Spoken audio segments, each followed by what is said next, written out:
Olá, boa noite. Boa noite. Contas do governo no vermelho.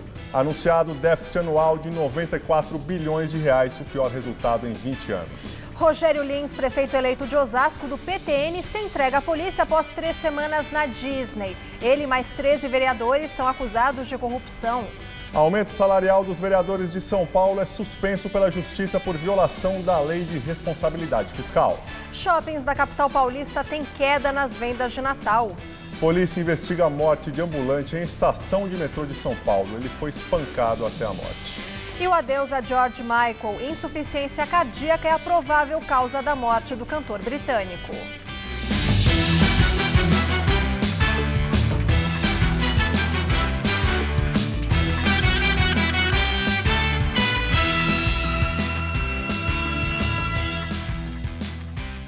O paulistano aproveitou a segunda-feira ensolarada para se refrescar nas praias da represa Billings.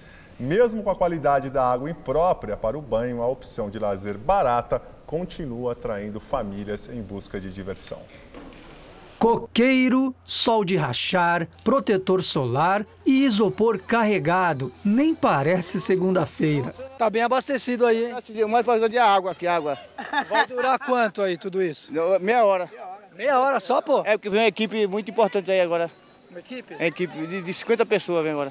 Tem quem prefira descansar na sombra, mas é na água mesmo que a prainha do Riacho Grande, na represa Billings, ganha vida. A água tá gelada? Um pouco. E aí, como é que faz aí? Se joga e é importante se divertir. A Bruna vai passar o ano novo em Santos, mas aproveitou a folga no trabalho para antecipar o momento relax. Olha, é mais sossegado, é um ambiente mais familiar, né? Onde você pode pescar, que nem ali, pode nadar, entendeu? É mais tranquilo. E olha que tem quem prefira se banhar aqui do que ir pro litoral. Eu costumo nadar aqui, eu não gosto muito de praia, de água salgada.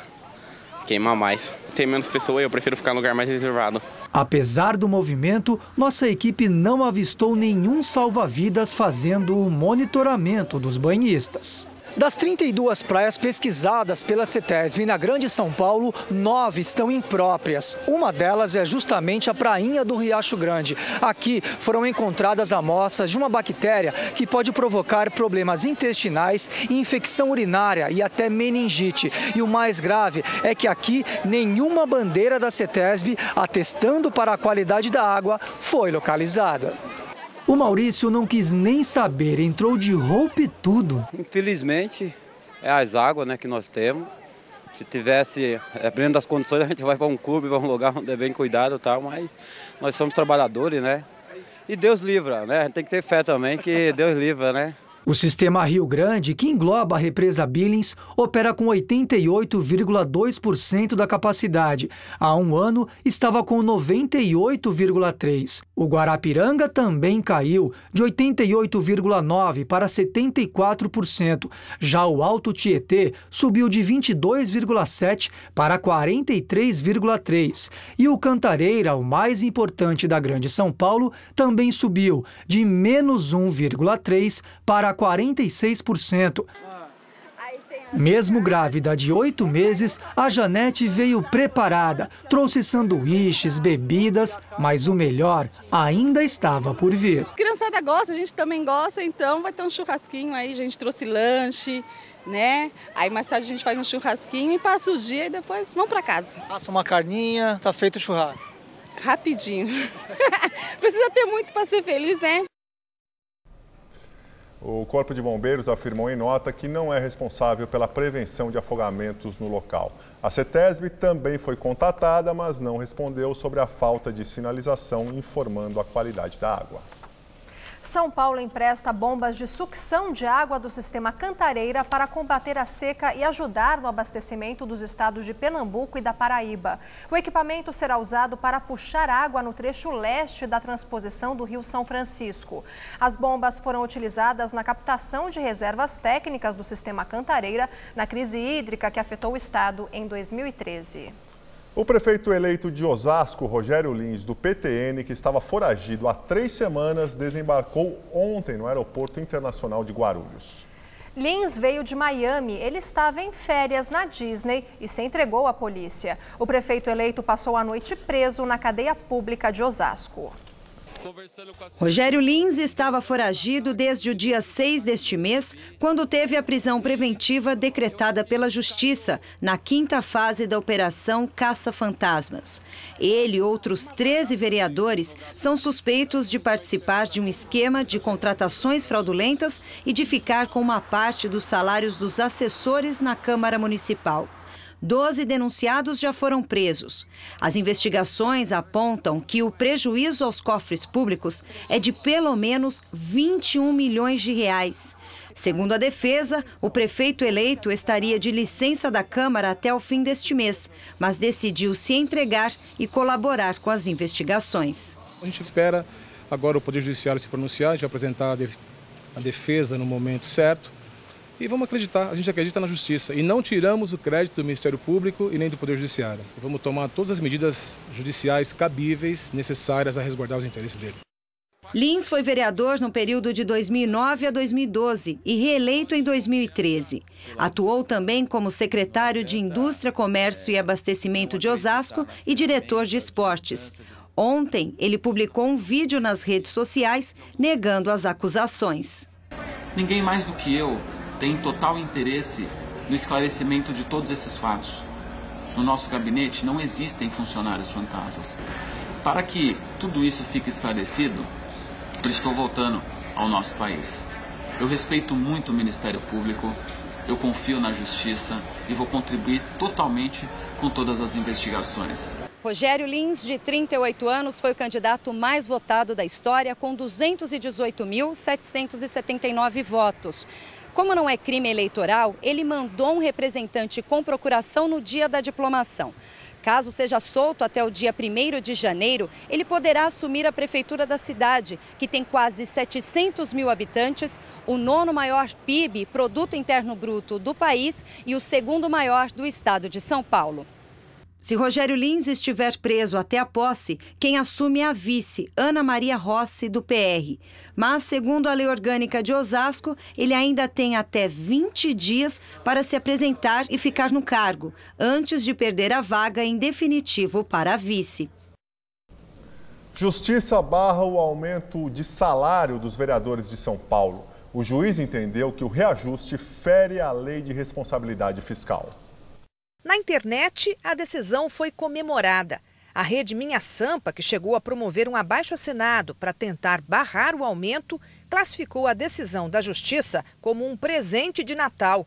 Para internautas que compartilharam a notícia, a Justiça atendeu ao apelo popular e a voz do povo prevaleceu. Os vereadores de São Paulo vinham sendo duramente criticados nas redes sociais desde o último dia 20, quando aprovaram o reajuste de 26% para os próprios salários.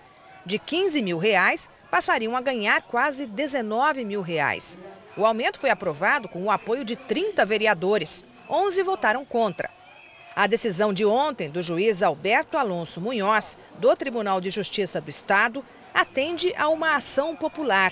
A autora, a bancária e sindicalista Juliana Donato, que considera o reajuste injusto e imoral, postou um vídeo no Facebook para comemorar. Gente, a gente não pode admitir, nós temos que traduzir a indignação popular de todas as formas, seja com ações na justiça, mas principalmente com mobilização popular. Vamos para a rua e vamos mostrar para eles que 2017 não vai ser fácil para eles. Na decisão, que ainda é provisória, o juiz considera que o aumento no salário dos vereadores fere a lei de responsabilidade fiscal. A regra proíbe aumento na despesa com pessoal no período de até 6 meses antes do fim do mandato. O vereador eleito Eduardo Suplicy, do PT, o mais votado da capital, diz que vai interceder para que a Câmara não recorra da decisão judicial, apesar dos atuais vereadores do partido dele terem votado a favor do aumento. Acho que esse ajuste da ordem de 26% deve ser considerado de uma maneira mais escalonada. Eu acho que este ajuste na circunstância presente, perante as dificuldades, porque passa a população ainda que pudesse ser justo, eu acho que podem os vereadores avaliar que precisam fazer um certo sacrifício e dizer, olha, vamos acatar a decisão da Justiça. Em nota, a Câmara Municipal de São Paulo defendeu o aumento do salário dos vereadores. No comunicado, disse que a votação cumpriu integralmente a legislação vigente, inclusive no que tange à Lei de Responsabilidade Fiscal. Disse que isto ficará demonstrado judicialmente. PSB admite conversas internas sobre o governador Geraldo Alckmin na legenda. A informação é do jornal O Estado de São Paulo. Segundo o jornal, o secretário-geral do PSB, Renato Casagrande, admitiu que o partido discute internamente sobre a ida de Alckmin para a legenda. Segundo ele, no entanto, ainda são conversas não oficiais. O objetivo seria que Alckmin fosse o candidato à presidência da República. No ninho tucano, além de Alckmin, são possíveis candidatos à presidência em 2018 o senador Aécio Neves e o ministro de Relações Exteriores, José Serra. Dentro do PSDB, o governador está em rota de colisão. Ele foi contra a votação da PEC que limita os gastos do governo pelos próximos 20 anos. A matéria, que já foi aprovada, era considerada importante para o governo Temer. O PSDB é da base governista. Segundo Alckmin, a conta não fecha com a restrição orçamentária. Nas eleições de 2014, o PSB teve a senadora Marina Silva como candidata. Ela assumiu a vaga após a morte do ex-governador de Pernambuco, Eduardo Campos, vítima de um acidente aéreo em Santos, no litoral paulista. Deputado André Figueiredo, do PDT do Ceará, diz que deve concorrer à presidência da Câmara dos Deputados. A eleição na Câmara será no dia 2 de fevereiro, logo após a volta do recesso parlamentar. André Figueiredo disse que a decisão de lançar a pré-candidatura partiu do PDT e a formalização depende de um eventual apoio do PT. Figueiredo é ex-ministro das Comunicações no governo Dilma Rousseff. Além do pedetista, devem concorrer ainda à presidência da Câmara os deputados Rogério Rosso, do PSD, e Jovair Arantes, do PTB. Os dois são do bloco intitulado Centrão, que tenta barrar a candidatura do atual presidente da Casa, Rodrigo Maia, do DEM. Para o Centrão, a Constituição Federal e o regimento interno da Câmara proíbem a reeleição de presidentes da Casa no mesmo mandato. Já Rodrigo Maia contesta. Diz que a proibição não vale para presidentes de mandato tampão como ele. O deputado foi eleito em julho deste ano para um mandato de 7 meses, após Eduardo Cunha renunciar ao cargo. Nos bastidores, Maia seria o candidato de Michel Temer. O Palácio do Planalto oficialmente diz que o presidente não vai trabalhar por nenhum nome.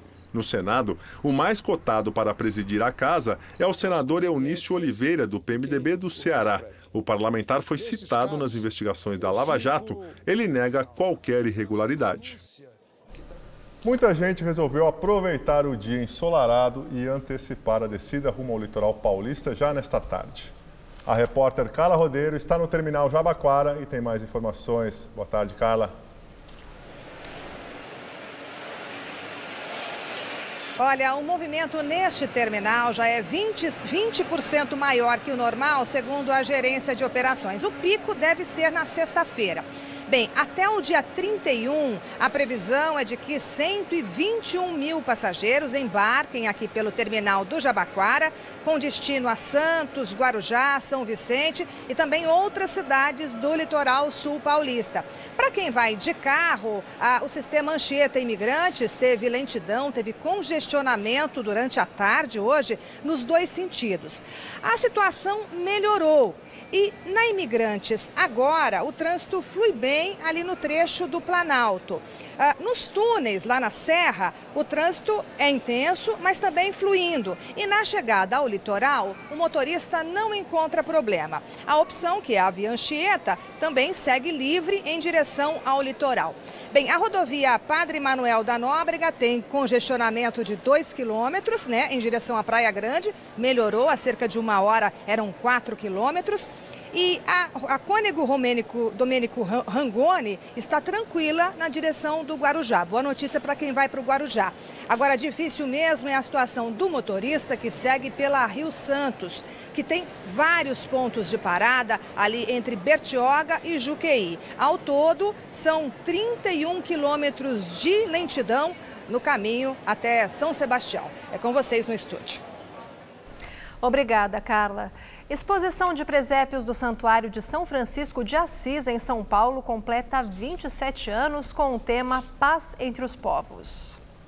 O pequeno presépio mexicano cabe em uma caixa de fósforos. Da Terra do Fogo, na Patagônia chilena, a Sagrada Família é cercada de animais da neve. Já o pequeno presépio de madeira é da Alemanha. Da Itália veio este, que foi talhado no formato de um violão. O presépio centenário da França tem bonequinhos de chumbo. Quem vier à exposição vai ver 53 presépios de 18 países. Vivemos 2016 um ano de grandes crises políticas e crise também da imigração mundial. Foi o ano de maior migrações entre países. E para os povos se sentirem, acolherem, eles precisam de paz, eles precisam abrir o coração, os países precisam acolher as pessoas que são migrantes. A ideia vem do próprio presépio, em que os pastores, em que os reis magos são povos diferentes. Essa exposição de presépios já é uma tradição aqui na cidade. Ela acontece desde 1989. E uma curiosidade, o Santuário de São Francisco tem 800 peças em seu acervo e também pega outras emprestadas. Por isso, nunca expõe presépios repetidos. Se você já veio outros anos, pode voltar que está tudo diferente. Cada símbolo traz uma mensagem para a gente. Eu achei tão lindo hoje. Tá simples, eu já vi mais assim, sofisticado, mas hoje eu gostei demais. Sempre é diferente, de países diferentes, de materiais diferentes, então é interessante. Foi o Rafael, que é artista plástico, quem fez toda a cenografia da exposição. Ele usou muito material reciclável, como cascas de alho e até pequenos botões para compor os cenários. A gente, acima de tudo, tem a diversidade, em que passa-se por cima dessas diferenças em nome do nascimento de Jesus, que é o mote para que todos se unam nessa época. Diz a tradição católica que os presépios foram criados na Idade Média por São Francisco de Assis. No início eram pessoas de verdade que encenavam o nascimento do menino Jesus e a visita dos 3 reis magos. Foram os italianos de Nápoles que teriam começado a produzir as primeiras peças, que se tornaram populares após a Revolução Industrial. Depois que se espalhou pelo mundo, e agora no século XIX, século XX, com a industrialização, as famílias tiveram capacidade e condições de terem o presépio em casa. E aí cada família, montando o seu presépio, estava relembrando a preparação para o Natal, que é a grande festa do nascimento do nosso Deus. Então as famílias católicas começaram a preparar dentro de casa, além da árvore, que é um enfeite, que é bonita, montarem o presépio, Então, e o presépio recordava toda essa preparação para o nascimento do menino Jesus.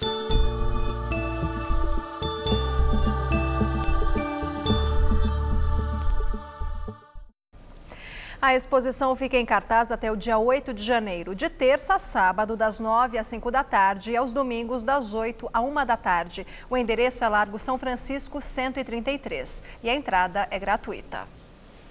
Já faz uma semana que a temperatura máxima aqui em São Paulo não fica abaixo dos 30 graus. E esta última semana do ano agora promete ser bem quente em todo o país. Isso acontece, Gabriel, porque um sistema de alta pressão no oceano impede a entrada de frentes frias em quase todas as regiões. Vamos ver mais detalhes na previsão com as informações de Fernanda Azevedo.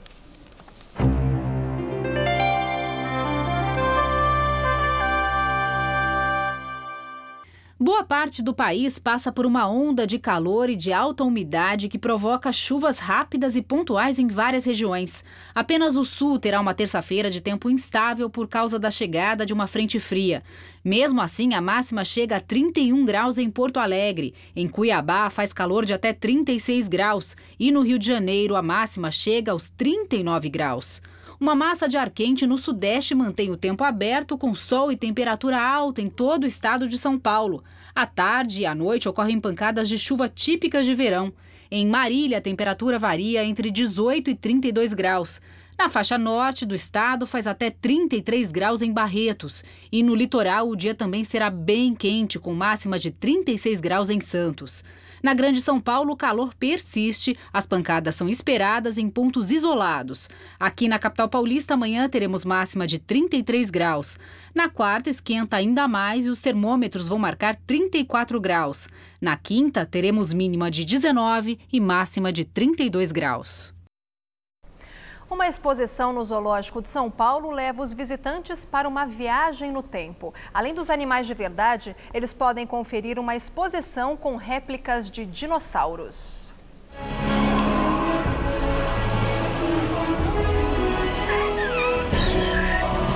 Calma, você não está assistindo um filme do Steven Spielberg.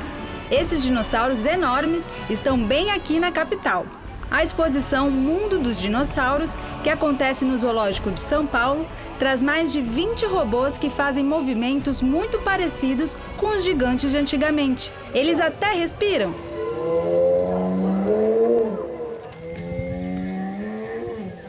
Os nomes não são nada fáceis de falar. Você pode conhecer, por exemplo, o Apatossauro e o Mamenquisauro. Tem também o famoso Tiranossauro Rex em tamanho real e dá até para encontrar um dinossauro brasileiro. A criançada se diverte. Alguns se assustam, outros são bem corajosos. E você não tem medo, não? Não, tenho 8 anos. Não tem nem um pouquinho de medo? Não. E esses pequenininhos dá medo? Não. E os grandões? Os grandões até que um pouquinho. Entrar no mundo dos dinossauros é embarcar em uma viagem de mais de 220 milhões de anos. Andando pela exposição, a gente consegue saber a dimensão do tamanho desses animais e dá até para ouvir o som que eles faziam.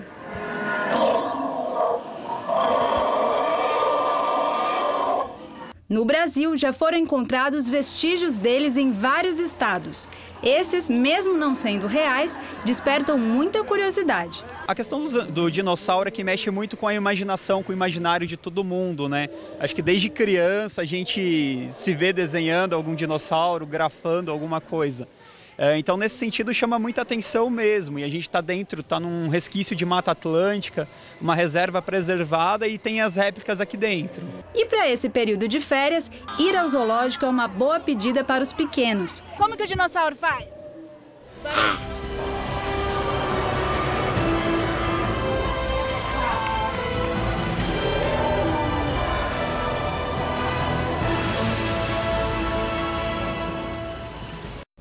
Notícias internacionais. Insuficiência cardíaca é a causa mais provável da morte de George Michael.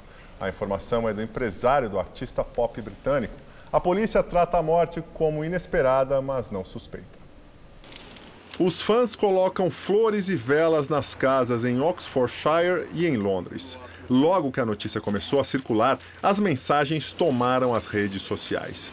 Elton John escreveu que está em choque com a perda do amigo de alma generosa e artista brilhante. Bryan Adams disse que ele era jovem demais para morrer. O ex-parceiro da dupla pop Wham e amigo da época de escola, Andrew Ridgeley, publicou que está de coração partido com a perda do querido amigo.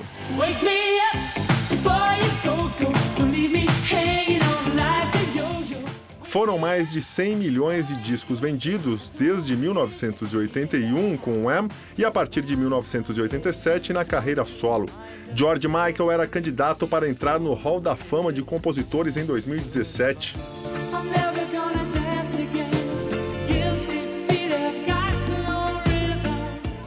A vida pessoal foi tumultuada por separações e problemas com drogas. Ele assumiu publicamente a homossexualidade em 1998, depois da morte da mãe, quando foi preso num banheiro público em Los Angeles por atentado ao pudor.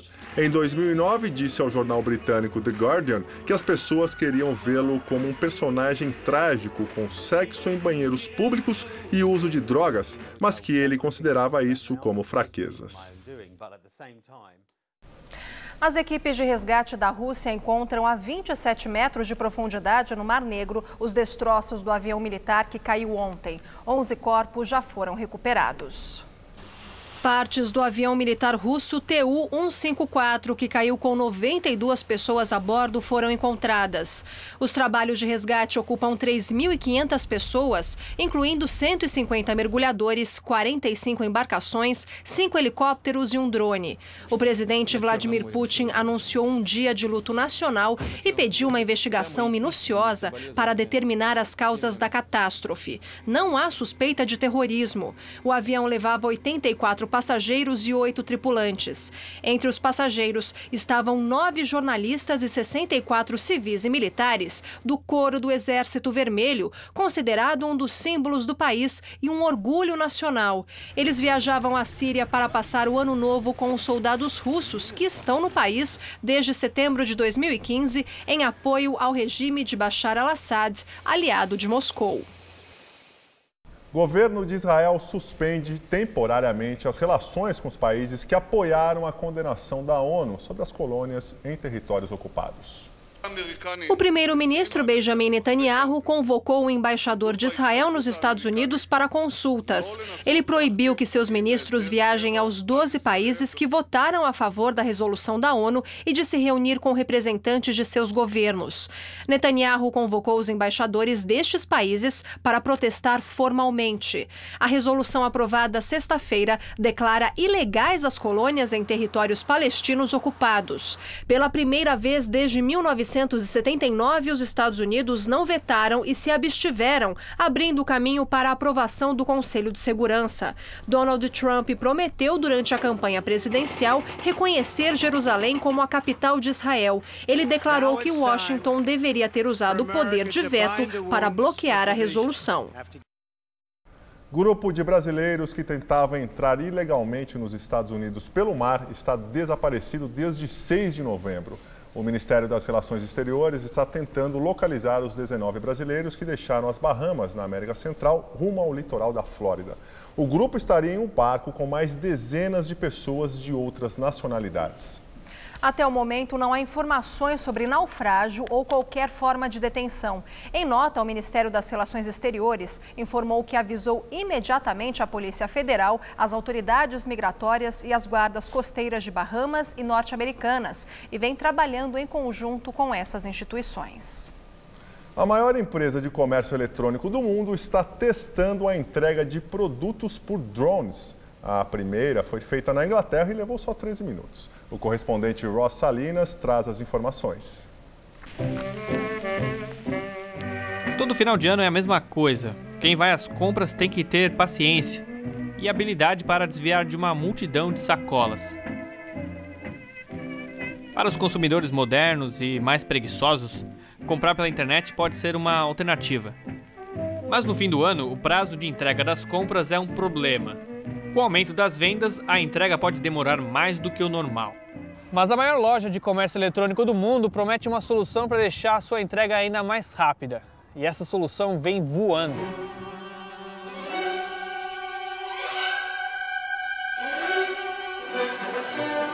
A loja virtual Amazon fez a primeira entrega feita por um drone agora em dezembro. O local foi em Cambridge, na Inglaterra. O processo todo, entre o pedido de compra até a entrega na casa do cliente, demorou só 13 minutos. O drone percorreu cerca de 3,5 km e fez a entrega no quintal dessa casa. Essa primeira entrega faz parte de um período de testes. Entre os desafios da empresa para lançar o projeto em escala global está a regulamentação do espaço aéreo dos diferentes países. Por questões de segurança, elas proíbem que drones sobrevoem determinadas áreas, como aeroportos. Mesmo com todos esses desafios, tudo aponta que esse é o futuro do mercado. A gigante do comércio eletrônico quer provar que o céu não é o limite.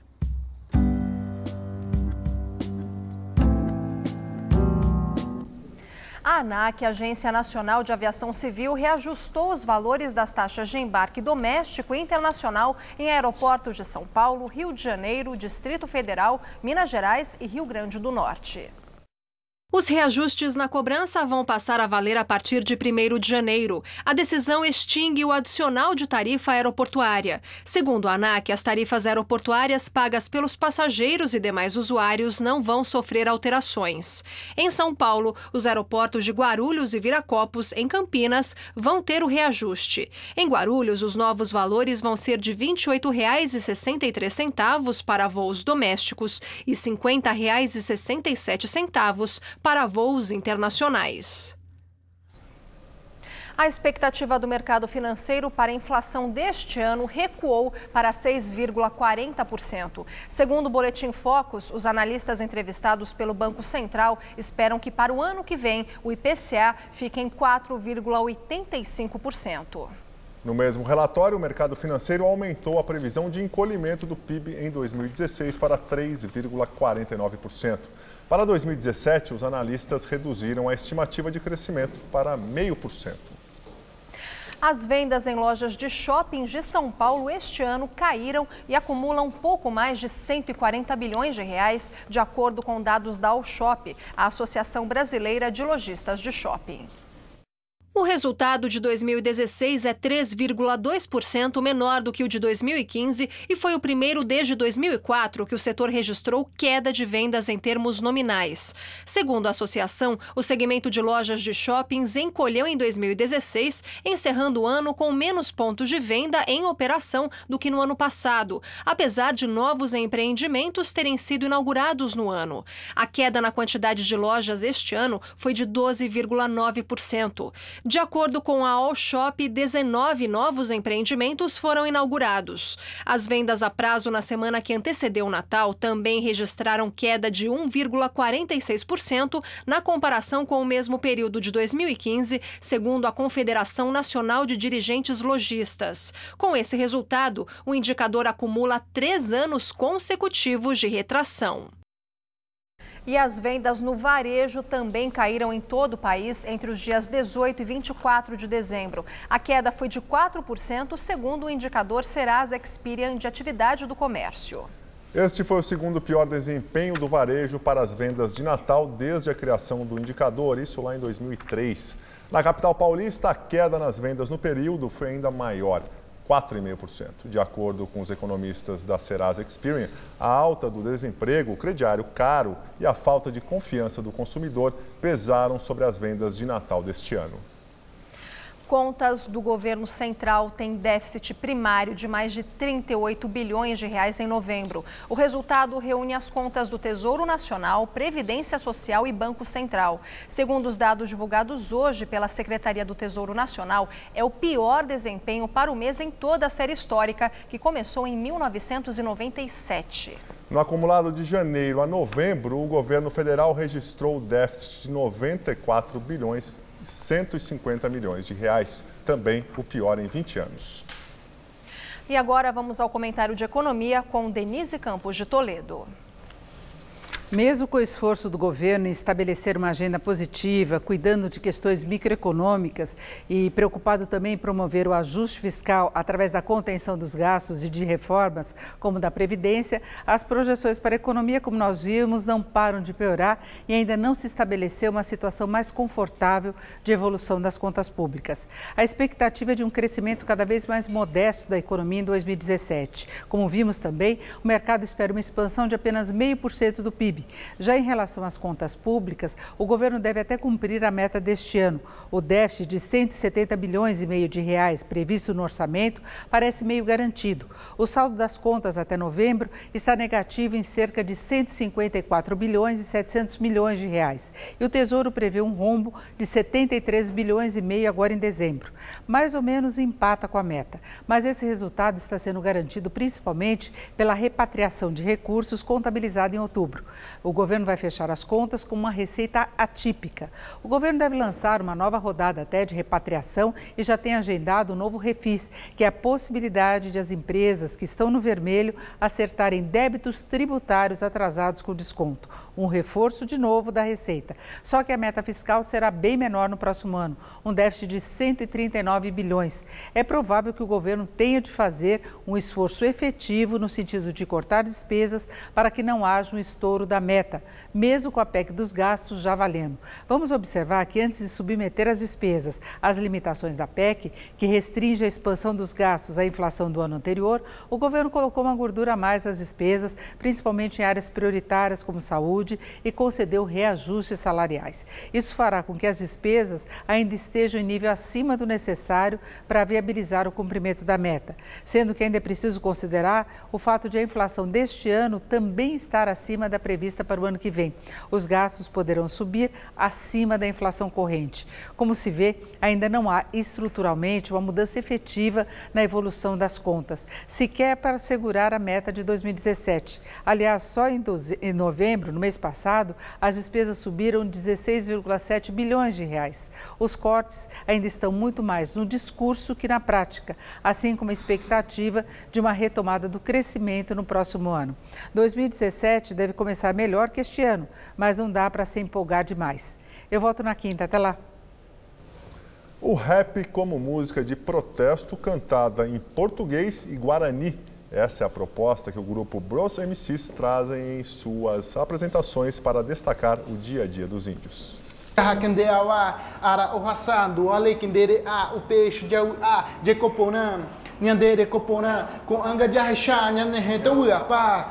Eles são 5, mas a representatividade para o povo indígena vai além dessa quantidade. A gente pensou de fazer a diferença, entendeu? Tipo, mesclar português com guarani e em diante, né?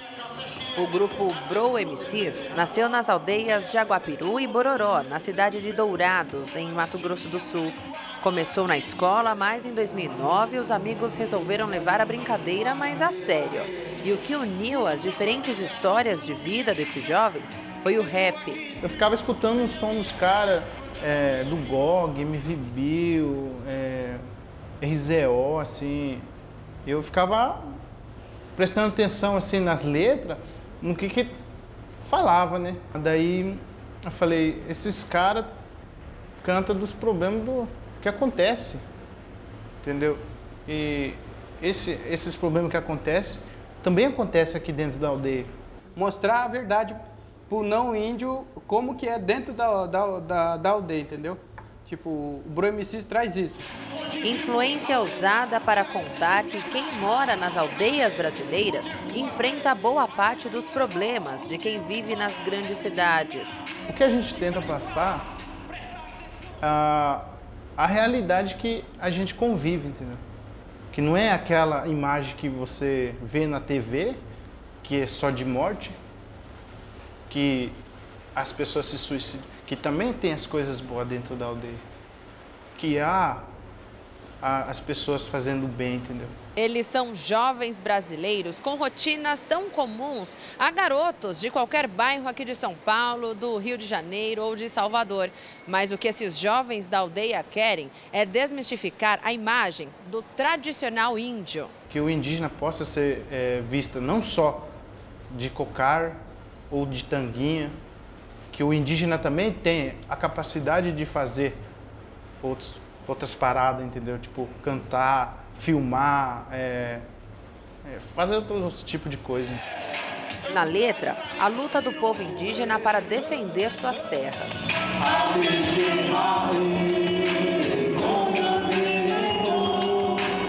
Nas apresentações em diferentes cidades, a mensagem do grupo começa aos poucos a ser divulgada também para o não índio. De mão em mão, a música vai passando pelas redes sociais e assim eles vão deixando o centro-oeste do país para tentar ganhar espaço em todo o Brasil.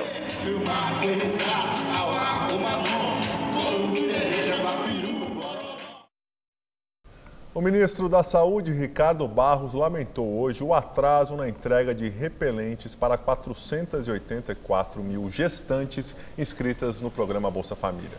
Eles deveriam ter sido entregues este mês, Segundo o ministro, atrasos no processo de compra do produto impediram o cumprimento do prazo.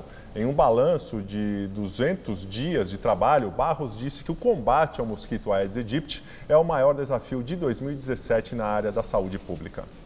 A pasta também prevê fechar 2016 com um crescimento de 627% nos casos de febre chikungunya e pede o apoio da população no combate ao mosquito que transmite a dengue, chikungunya e o zika vírus.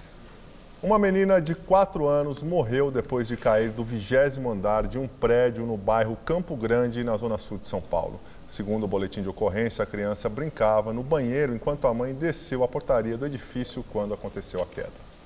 O apartamento tinha redes de proteção nas janelas do quarto e da sala, mas não no banheiro. A polícia investiga. Um vendedor ambulante morreu após ser espancado na estação Pedro II do metrô ontem à noite. Segundo testemunhas, 2 homens teriam ido urinar nas plantas do lado de fora da estação quando um morador de rua, que seria homossexual, reclamou. Ele foi perseguido pelos homens. O vendedor ambulante, Luiz Carlos, tentou ajudar o morador de rua e virou alvo. Ele ainda tentou correr até a bilheteria do metrô, mas foi atingido por vários golpes e caiu. Luiz Carlos foi socorrido por funcionários do metrô, mas não resistiu. A Polícia Civil informou que está investigando o caso. O vendedor era conhecido como Índio nas redondezas da estação e trabalhava no local há mais de 20 anos.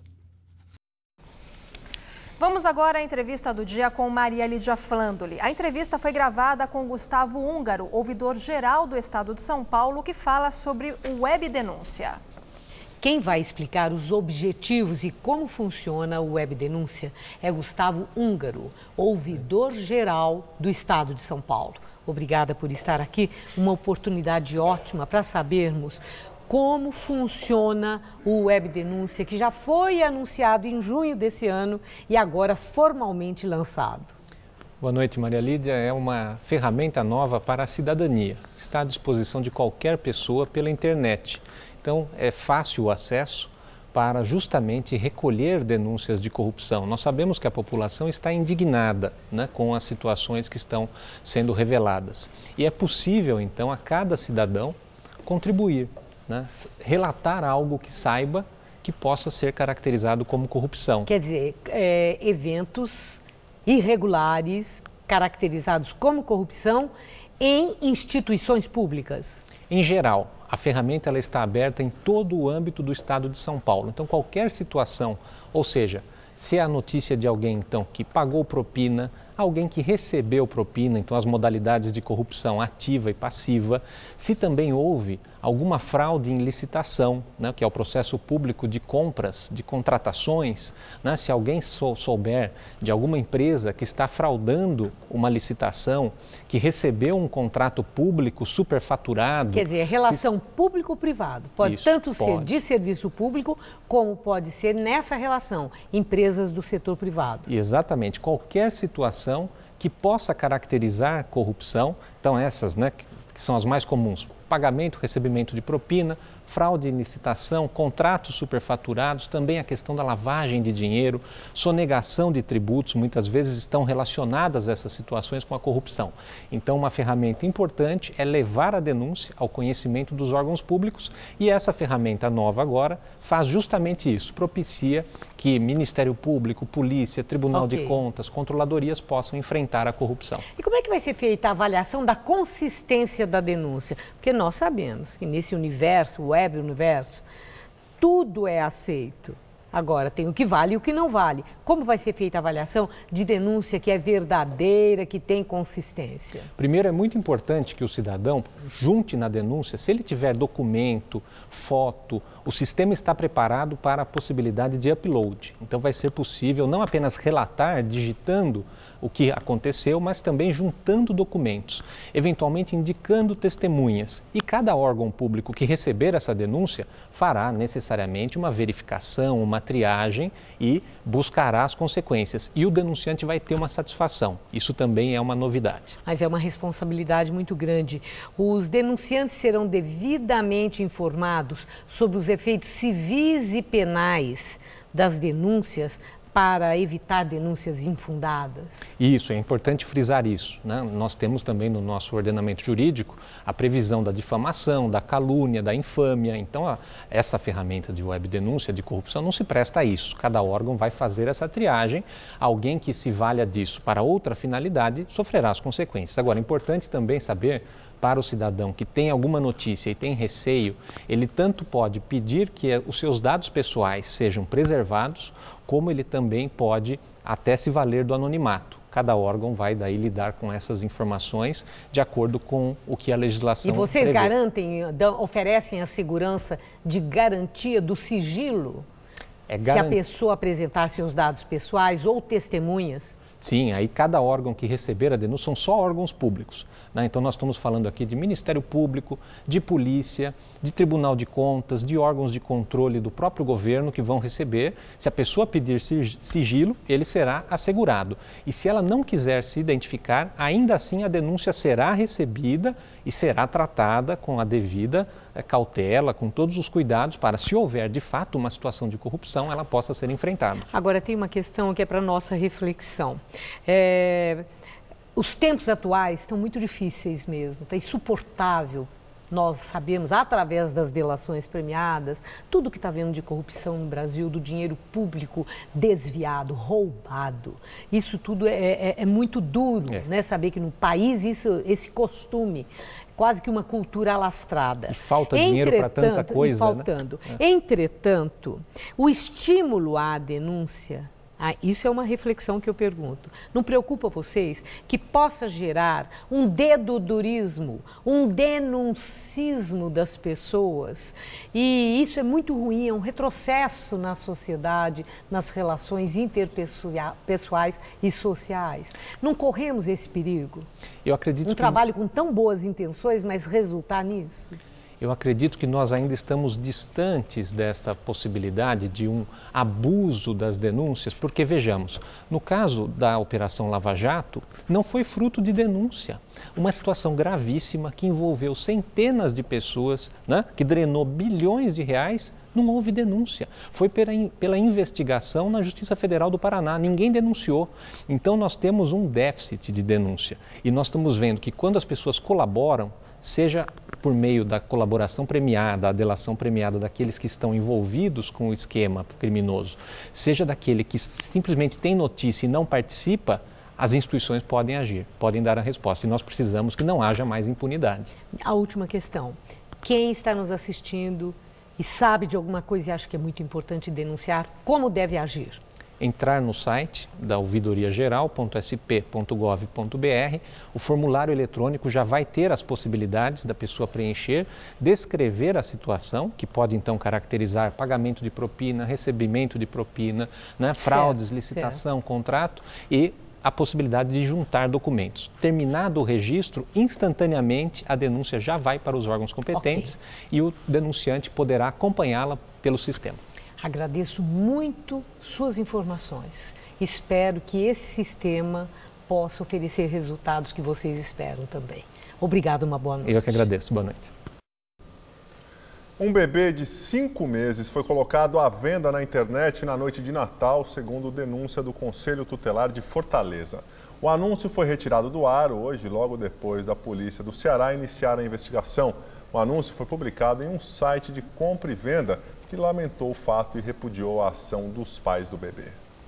Além do texto, vende-se bebê 5 meses, não tenho condições de cuidar. O anúncio trazia 2 fotos da criança. Entregar o filho ou pupilo a terceiros mediante pagamento ou recompensa é crime previsto no Estatuto da Criança e do Adolescente. A seguir, as investigações da tragédia com o voo da Chapecoense. Relatório colombiano aponta que a aeronave carregava muito peso e teve pane seca. 2016, o ano em que o vermelho se apagou no Brasil. O impeachment da presidente Dilma. E a maioria silenciosa se fez ouvir na América. Os Estados Unidos são de Donald Trump. Um Reino Unido deixou sua união. Brexit em decisão e sobreviventes não encontraram refúgio. Da Síria, mas não tem pra Mosquitos voaram. Casos de Zika e crescem. os ventos levaram os restos de um país. Devasta Haiti. O mundo se reuniu no Rio. Começam os Jogos Olímpicos. E a alegria verde da bola Palmeiras é campeão. tornou-se trouxe a lágrima de esmeralda do esporte. Chapecoense sofre trágico acidente de avião. Foram 71 mortos. Retrospectiva 2016. O ano na tela da Gazeta. Nesta quinta, 11h30 da noite.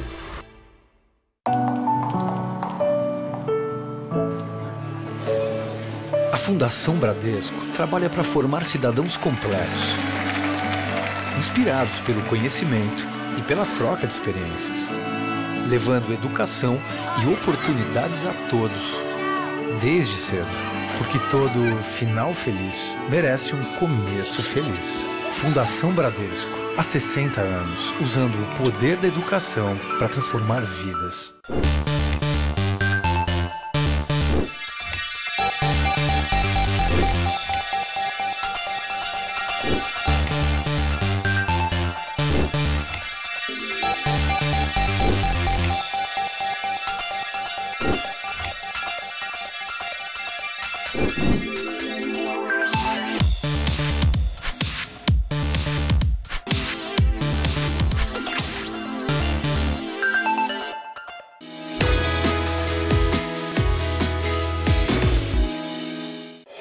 Tudo anda cada vez mais rápido. O tempo, as pessoas, as tecnologias. No coração de todas essas transformações, existe um caminho que pode mudar a sua vida. Pós-graduação Casper Libero. 4 cursos que vão acelerar a sua carreira, atualizar os seus conhecimentos e fazer você ser notado no meio de tanto movimento. Pós-graduação Casper Libero. Paixão por comunicação. A Prefeitura de São Paulo está realizando diversas ações para acabar com o mosquito transmissor da dengue, zika e chikungunya. Mas nessa luta todo mundo precisa se mexer. Não deixe água parada, vire todas as garrafas vazias para baixo e cubra todos os recipientes que armazenem água. Combater o mosquito da dengue é simples, rápido e ainda te ajuda a queimar algumas calorias. Bora lá, pessoal! Contra o mosquito você não pode ficar parado. Prefeitura de São Paulo. Corrida de São Silvestre. Oferecimento Baltec. Super manta líquida impermeabilizante.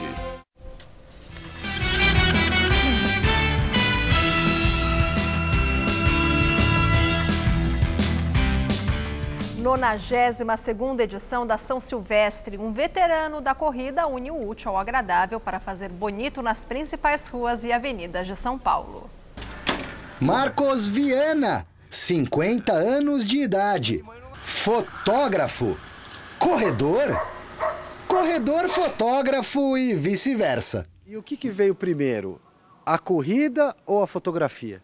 Primeiro veio a corrida. Também conhecido como Pinguim. Esse meu apelido vem da época que eu estava na escola, eu tinha uns 7, 8 anos de idade, e dava aquela garoinha e a minha mãe mandava ir com guarda-chuva, mesmo com garoinha fraca. E só eu de guarda-chuva na escola, e foi na época que estava tendo a minissérie do Batman, que era a primeira. E o Pinguim, o inimigo do Batman, usava aquele guarda-chuva, que era uma arma, né? E aí o pessoal me apelidou de Pinguim. Eu não gostava do apelido na época e pegou, né? Quando a gente não gosta do apelido, pega, né? Na adolescência, se interessou pela São Silvestre, mas... A São Silvestre de 81... Era à noite, virava a noite, né? Aí depois que acabava a São Silvestre, não tinha mais ônibus para voltar. Então eu me lembro que eu e meu amigo, a gente teve que esperar os primeiros ônibus saírem do centro para me levar para o bairro. Aí eu voltei a correr São Silvestre em 89. Por quê? Porque foi a primeira São Silvestre à tarde. De 89 para cá, nunca mais parou. A São Silvestre entrou definitivamente no caminho dele. Eu tenho 28 São Silvestres. Essa vai ser minha 29ª São Silvestre. Em 94, foi o ano que o Ayrton Senna morreu naquele acidente. E eu não tinha câmera fotográfica nessa época. E quem tinha era a minha esposa. Então ela que fotografava os corredores que estavam fazendo homenagem para o Ayrton Senna. E ela foi para me fotografar na corrida. Aí o que eu achei interessante? O pessoal começou a pedir as fotos. E aí a gente começou a vender as fotos. Vou começar a fotografar as corridas. Aí eu corria, chegava o mais rápido possível, pegava a câmera com a minha esposa e fotografava os retardatários. Correr para ele é esporte, Lazer, saúde, trabalho, competição, meio de transporte. Eu tenho que comprar ração para o cachorro, vou na loja de ração, vou trotando. Tenho que comprar pão na padaria, vou trotando. Tenho que comprar leite no mercado, frios no mercado, vou trotando. Ah, tenho que ir na feira comprar banana, tudo eu vou trotando. Investigação aponta que o avião da Chapecoense viajava com sobrecarga e tinha um plano de voo irregular. Autoridades também concluíram que o piloto e o copiloto da aeronave sabiam que o avião estava com combustível insuficiente. Em entrevista coletiva na tarde de hoje, autoridades colombianas apresentaram conclusões da investigação preliminar sobre o acidente com o avião da Chapecoense. A apuração mostra que a aeronave da Lamia carregava 500 quilos a mais do que o normal, mas que apesar da sobrecarga, essa não foi a principal causa da queda. As autoridades também informaram que o plano de voo da aeronave, autorizado pela Administração de Aeroportos e Serviços Auxiliares à Navegação Aérea da Bolívia, era irregular, pois não levou em consideração que o tempo de viagem era igual à autonomia de voo. A gravação da cabine do avião mostrou que o piloto Miguel Quiroga e o copiloto Cici Arias cogitaram fazer uma escala em Letícia, na Colômbia, ou em Bogotá, pois sabiam que o combustível estava no limite e que não seria suficiente para a viagem. Os dados das caixas pretas ainda não foram revelados. A tragédia com a equipe da Chapecoense, que deixou 71 pessoas mortas, completa um mês na quinta-feira, dia 29 de dezembro. O Jornal da Gazeta termina aqui. E essas foram nossas principais notícias. Contas do governo no vermelho. Anunciado déficit anual de 94 bilhões de reais, o pior resultado em 20 anos. Rogério Lins, prefeito eleito de Osasco, se entrega à polícia após 3 semanas na Disney. Ele e mais 13 vereadores são acusados de corrupção. Aumento salarial dos vereadores de São Paulo é suspenso pela Justiça por violação da Lei de Responsabilidade Fiscal. Shoppings da capital paulista têm queda nas vendas de Natal. Polícia investiga a morte de ambulante em estação do metrô de São Paulo. Ele foi espancado até a morte. E o adeus a George Michael, insuficiência cardíaca é a provável causa da morte do cantor britânico. A edição de hoje pode ser vista no site do Jornal da Gazeta. Nós dois voltamos com mais notícias em nossa edição das 10. Até já. Até às 10, uma ótima noite. Até lá.